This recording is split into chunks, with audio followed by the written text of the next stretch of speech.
What is urban planning in the U.S. Virgin Islands like? Find out more in the video.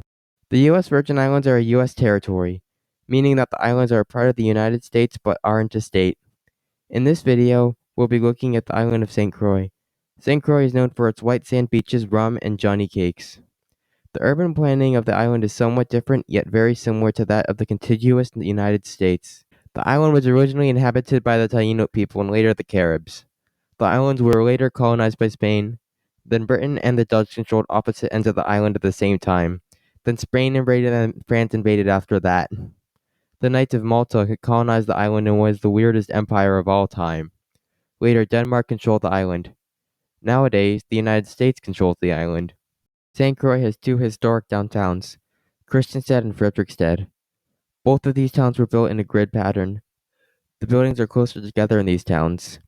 These two towns were built when the island was controlled or colonized by Denmark. Lots of the buildings in these towns have overhangs to protect people from the blistering heat. Shade is super important for walking in hot places. Outside of the main towns of Christiansted and Frederiksted, the island becomes more car-centric. Buildings are more spread out and distances between places increases. When buildings are more spread out, walking and cycling to places is harder, and so, more people drive cars to get around. The island can be considered as rural or semi-rural, or even suburban. Driving is the main method of getting around the island, though some people do walk and cycle.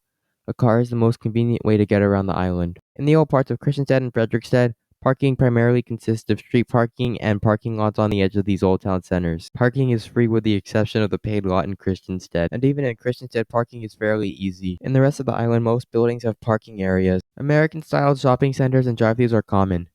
This style of development hampers walkability by spreading out the buildings to make room for parking lots. Stalls that sell stuff on the side of the road can be found and are not outright banned, though the area these stalls are in is very car-centric.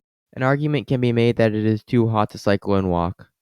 I might go into depth on that in another video, but the spread out nature of the place makes distances traveled longer, so more time will be spent walking in the heat. Development is centered around the main roads, with more residential development in subdivisions or subdivision-like areas. These roadways are not stroads. Multi-lane roadways, otherwise known as stroads as strong towns would describe them, are rare in the VI. Most roads are not quite straight, and they're not quite roads either. These roads aren't stroads because these roads have one lane in each direction. These roads carry a decent amount of traffic. A lot of time there's a traffic jam on these roads. Sidewalks are common on the main roadways, so pedestrians have a place to walk without having to worry about getting hit by cars. Houses are often built right next to shopping areas and gas stations. Missing middle housing is common and multi-family homes can be seen right next to single-family homes, quite often actually.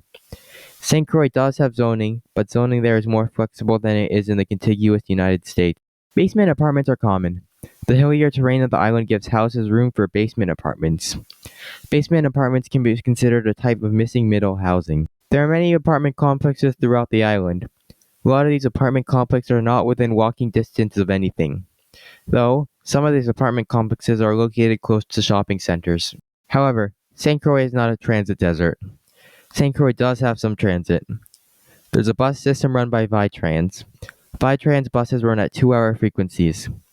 2-hour frequencies mean that trips have to be meticulously planned. Some of the bus stops are full of shelters with seats. Other bus stops, however, are just signs. Arguably, the main form of transit on the island of St. Croix are shared taxis, aka minibuses or taxi buses. Taxis play a major role for transportation in St. Croix. Taxis are more direct than Vitrans buses and can be used at any time. So that's a taste of what urban planning in the Virgin Isles is like. Small islands can be incredibly car-centric places. Oh, and there's this brand new website called urbanist.com where you can find urbanism content ad-free. It's supposed to be a nice alternative to YouTube. So anyway, thanks for watching and see you next time.